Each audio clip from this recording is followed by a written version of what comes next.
وكفى وسلام على عباده الذين اصطفى أعوذ بالله من الشيطان الرجيم بسم الله الرحمن الرحيم لقد من الله على المؤمنين إذ بعث فيهم رسولا من أنفسهم يتلو عليهم آياته ويزكيهم ويعلمهم الكتاب والحكمة وإن كانوا من قبل لفي ضلال مبين صدق اللہ مولانا العظیم۔ بے شک اللہ رب العزت نے احسان فرمایا ایمان والوں پر کہ ان کے لیے انہی میں سے ایک عظیم رسول کو مبعوث فرمایا جو اللہ کی آیات انہیں پڑھ کر سناتے ہیں، ان کے ظاہر اور باطن کا تزکیہ کرتے ہیں، انہیں کتاب کی تعلیم دیتے ہیں اور حکمت کی باتیں سکھاتے ہیں۔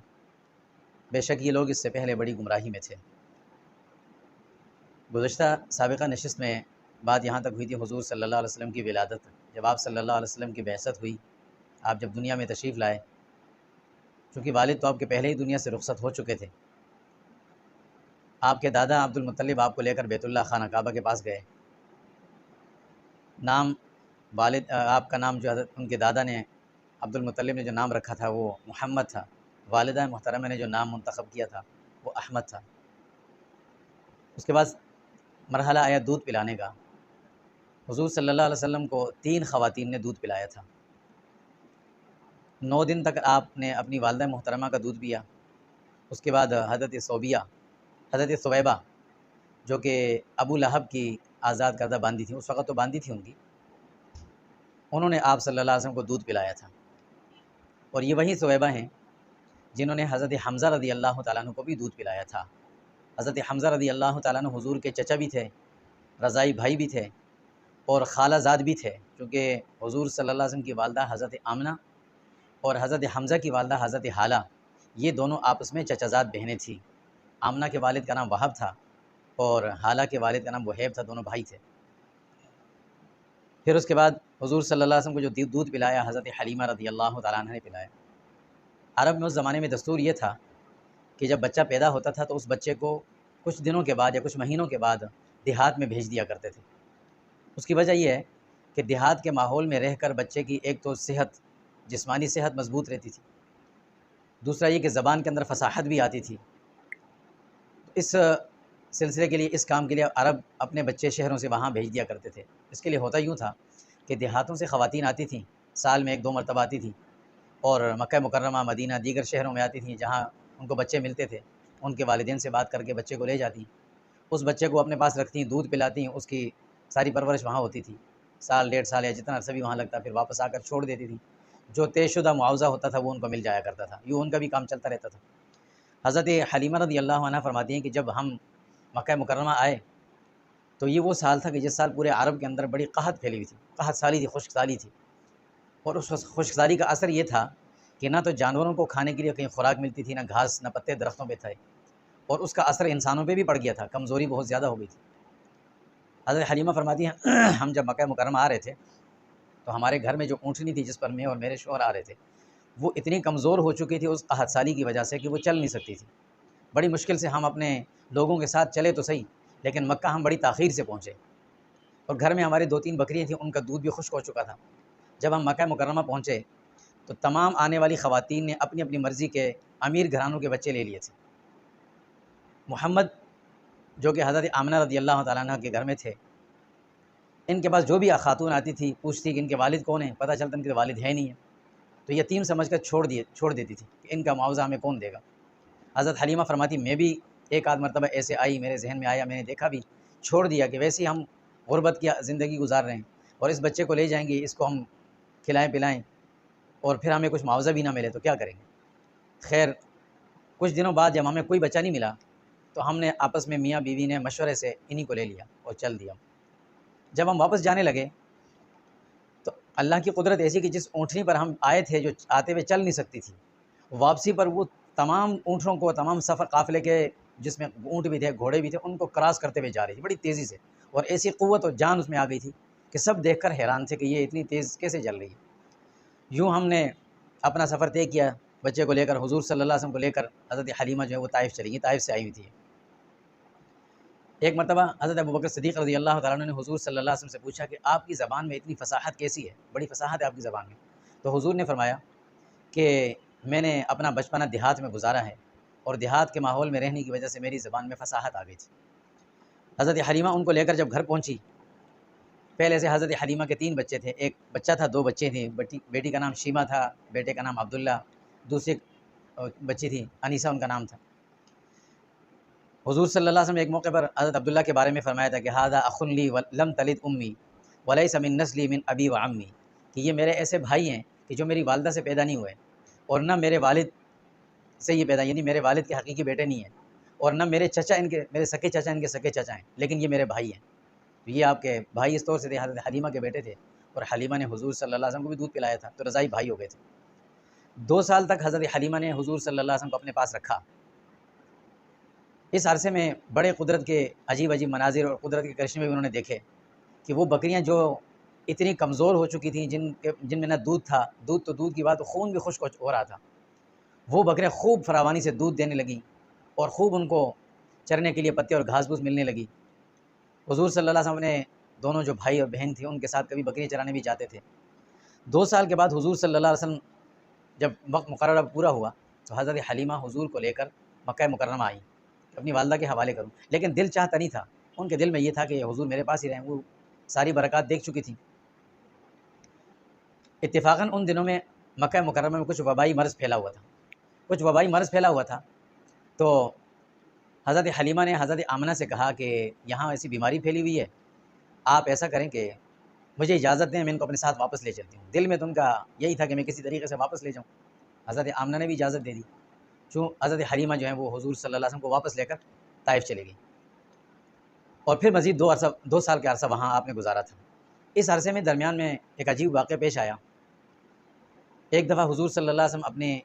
جو بہن اور بھائی تھے ان کے ساتھ بکریاں چرا رہے تھے کہ حضور وہیں پر ہی تھے، یہ جہاں گھر سے کوئی تھوڑا فاصلے پر تھے، تو ان کے بھائی اور بہن دونوں بھاگتے بھاگتے گھر آئے، والدہ سے کہا کہ 2 آدمی آئے کوئی اجنبی سے، اور انہوں نے ہمارے عربی بھائی کو پکڑ کر لٹایا اور ان کا سینہ پھاڑ دیا، چیر دیا پورا۔ ڈر گئے بہت زیادہ، ان کے سامنے یہ ہوا تھا۔ چنانچہ حضرت حلیمہ ان کے شوہر بھاگے جب پہنچے تو حضور صلی اللہ علیہ وسلم بالکل صحیح بیٹھے ہوئے تھے۔ پوچھا کیا ہوا؟ تو حضور نے سارا واقعہ سنایا، میرے ساتھ یہ مسئلہ ہوا۔ یہ آپ صلی اللہ علیہ وسلم کے شق صدر کا واقعہ تھا، پہلی مرتبہ جو ہوا تھا، آپ کے دل مبارک کو جبرائیل امین نے نکال کر اللہ کے حکم سے اسے دھویا، صاف کیا اور واپس رکھ دیا تھا، جوڑ دیا تھا۔ حضور صلی اللہ علیہ وسلم کی زندگی میں یہ واقعہ 4 مرتبہ پیش آیا تھا۔ پہلی مرتبہ جب آپ صلی اللہ علیہ وسلم حضرت حلیمہ رضی اللہ عنہ کے پاس تھے اس وقت، دوسری مرتبہ 10 سال کی عمر میں یہ واقعہ پیش آیا تھا، تیسری مرتبہ جب نبوت آپ کو ملی تھی اس وقت یہ واقعہ پیش آیا تھا، اور چوتھی مرتبہ جب آپ معراج پہ جا رہے تھے تب بھی یہ شق صدر کا واقعہ ہوا تھا۔ جب یہ بات حضرت حلیمہ نے دیکھی اور سنی تو پریشان بھی ہو گئیں، ڈر بھی گئیں، انہیں نہیں پتہ تھا کہ یہ حقیقت کیا ہے۔ خیر، اس خوف کو محسوس کرتے ہوئے حضرت حلیمہ نے مشورہ کیا اپنے شوہر سے کہ ہم اس بچے کو واپس پہنچا دیتے ہیں، خدا نخواستہ کوئی ان کو تکلیف نہ پہنچ جائے، کوئی مسئلہ نہ ہو جائے ہمارے لیے۔ چنانچہ 4 سال کی عمر میں آپ صلی اللہ علیہ وسلم کو حضرت حلیمہ واپس لائیں اور مکہ مکرمہ میں آپ کی والدہ کے حوالے کر کے چلی گئیں۔ 2 سال آپ صلی اللہ علیہ وسلم مزید مکہ مکرمہ میں رہے۔ ایک دفعہ آپ کی والدہ نے ان سے کہا کہ اب ایسا کرنا ہے کہ ہم نے مدینہ جانا ہے، چونکہ حضرت آمنہ رضی اللہ عنہ جو تھی ان کا خاندان سارا مدینہ میں تھا، تو مجھے اپنے خاندان والوں سے ملنے جانا ہے، آپ میرے ساتھ چلیں۔ حضور صلی اللہ علیہ وسلم اس وقت 6 سال کے تھے۔ حضرت آمنہ جانے لگی، عبد المطلب نے اجازت بھی دے دی اور حضرت آمنہ سے یہ کہا کہ ٹھیک ہے تم چلے جاؤ لیکن واپس جلدی آنا۔ انہیں چونکہ حضور سے بڑی محبت تھی، وہ اپنے سے جدا کرنا نہیں چاہتے تھے، لیکن اجازت دے دی، والدہ تھی، چلے گیا۔ وہاں کچھ دن رہے اپنے ننیال میں۔ جب وہاں سے واپس آنے لگے، واپسی مکہ مکرمہ کے لیے، مدینہ سے نکل کر راستے میں ایک تو عام شاہراہ ہے جو مدینہ اور مکہ کے درمیان ہے، اس سے ہٹ کر ایک راستہ تھا، اس راستے پر سے آ رہی تھی۔ راستے میں ایک جگہ، ایک گاؤں آتا ہے، ایبوا نام ہے اس کا، وہاں جب پہنچے تو حضرت آمنہ بیمار ہو گئیں۔ اس سفر میں آپ صلی اللہ علیہ وسلم کے ساتھ حضرت ایمن بھی تھی، یہ وہی باندھی تھیں جو حضور صلی اللہ علیہ وسلم کے والد کے انتقال کے بعد ترکے میں آپ کو ملی تھی۔ حضرت آمنہ کا انتقال ہو گیا راستے میں ہی، وہیں تدفین ہو گئی۔ حضور صلی اللہ علیہ وسلم حضرت ایمن جو تھی حضور کو لے کر مکہ مکرمہ آئیں۔ عبد المطلب نے پوچھا کیا ہوا، آمنہ کہاں ہیں؟ ان کو بتایا گیا کہ ان کا انتقال ہو گیا۔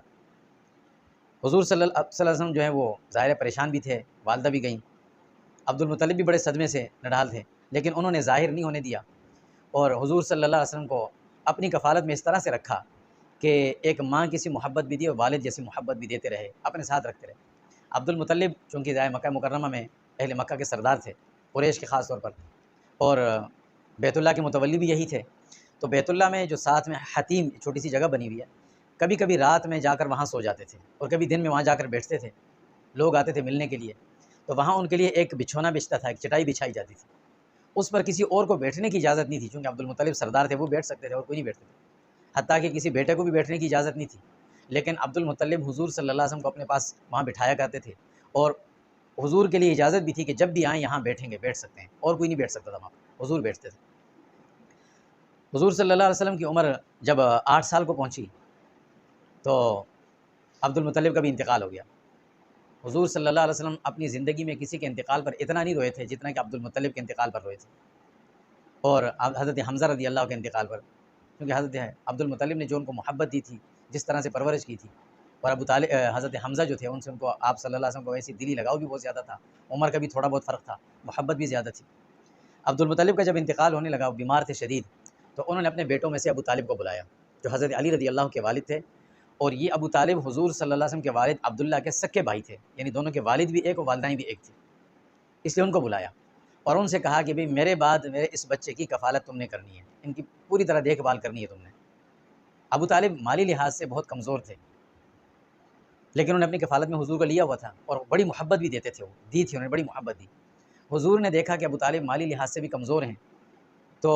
حضور صلی اللہ علیہ وسلم خود بھی کچھ نہ کچھ کام کرنے لگے، کبھی کسی کی بکریاں چراتے، کبھی کچھ کام کرتے، اس پر اپنا گزر بسر بھی ہوتا تھا، یعنی کوشش یہ کرتے تھے کہ میری کفالت میرے چچا پر بوجھ نہ بن جائے کہیں، ان پر تو بوجھ تھی نہیں ویسے بھی، باوجود غربت کے بڑی بڑی محبت دیتے تھے، بڑا خیال کرتے تھے۔ اسی طرح وقت گزرتا گیا، تقریباً 4 سال مزید گزر گئے، تو ابو طالب ایک مرتبہ شام کے سفر پر جانے کی تیاری کرنے لگے، تجارتی سفر کے لیے۔ اس زمانے کے تجارتی سفر جو ہوتے تھے یہ مہینوں مہینوں کے ہوتے تھے، پیدل سفر ہوتے تھے یا اونٹوں پہ ہوتے تھے، مکہ سے سامان لے جاتے شام میں یا یمن میں بیچتے، پھر وہاں سے سامان خریدتے لے کر آتے۔ تو حضور صلی اللہ علیہ وسلم اس وقت آپ کی عمر 12 سال تھی، اپنے چچا ابو طالب سے کہنے لگے مجھے آپ کے ساتھ جانا ہے۔ ابو طالب نے دیکھا کہ راستہ بھی بڑا طویل ہے، سفر بھی بڑا مشقت والا ہے، گرمی بھی آئے گی راستے میں، حالات بھی آئیں گے، یہ بچہ یہ سارے سفر کی مشقتیں برداشت نہیں کر سکے گا، تو کوئی کسی طریقے سے ان کو روکنا چاہا کہ آپ نہ جائیں، لیکن حضور صلی اللہ علیہ وسلم بڑے ناراض ہوئے۔ ابو طالب نے آپ کی ناراضگی کو محسوس کیا، پریشانی کو، تو اجازت دی کہ ٹھیک آپ میرے ساتھ چلیں۔ چنانچہ سفر کی تیاریاں شروع ہوئیں اور سفر پہ جانے لگے۔ مکہ مکرمہ سے تجارتی قافلہ روانہ ہوا۔ شام پہنچنے سے پہلے ایک شہر آتا ہے جس کا نام ہے بصرہ، ایک ہے بصرہ جو کہ مکہ عراق میں ہے، اور ایک ہے بصرہ یہ شام میں۔ وہاں جب پہنچے، یہ بصرہ جو شہر تھا یہ اس زمانے میں عیسائیت کا مرکز تھا، جیسے آج کل روم کا ویٹیکن ہے، ایسے وہاں تھا، بڑے بڑے پادری کے وہاں ہوتے تھے اس زمانے میں۔ اس زمانے کا جو بڑا پادری تھا ان کا پوپ تھا، جس کا نام اصل جرجیس تھا، لیکن بحیرہ کے نام سے تاریخ میں اس کو مشہور ہے، وہ بحیرہ راہب کے نام سے ملتا ہے، اصل نام ان کا جرجیس تھا۔ اس شخص نے دیکھا کہ قافلہ آ رہا ہے، تو یہ اپنے اس عبادت خانے سے باہر نکلا، دیکھتا رہا، قافلہ قریب آیا، ان کو بٹھایا، رکوایا، ان کے لیے کھانے کا بندوبست کیا، اور یہ پہلی مرتبہ اس نے ایسا کیا، اس سے پہلے کبھی نہیں کیا تھا۔ سب کو بٹھایا تو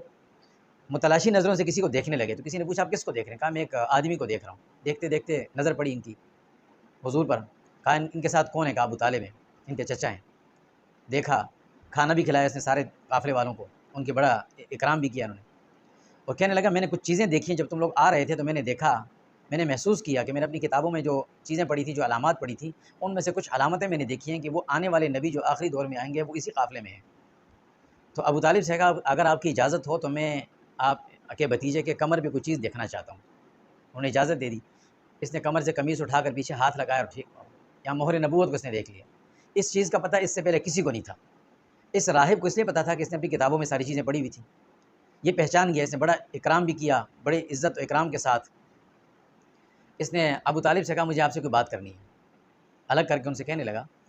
کہ میرا مشورہ ہے کہ آپ اس بچے کو شام لے کر نہ جائیں، اس کو واپس بھیج دیں۔ انہوں نے پوچھا کیوں؟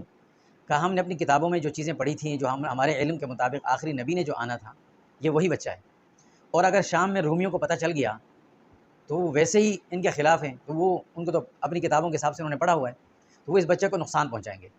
لہٰذا آپ ان کو واپس بھیج دیں۔